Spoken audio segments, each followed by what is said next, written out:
The heart of our concern that we will present on today is that Te Arawhiti, the Office of Treaty Settlements, provided misleading and inaccurate information to Rangitane and about Rangitane at critical points of our treaty settlement journey. That has caused significant prejudice to us. The responsible minister knew that Te Arawhiti had provided incorrect and misleading information. It acknowledged that to Rangitane, acknowledged that in Parliament, but then took no steps to address the implications of the misleading and inaccurate information that was provided about us.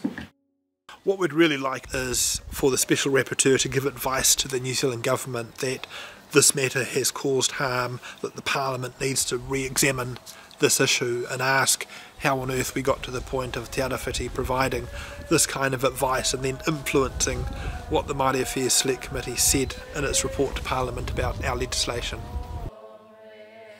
Would like to thank Wairarapa Moana Incorporation for the opportunity to do that.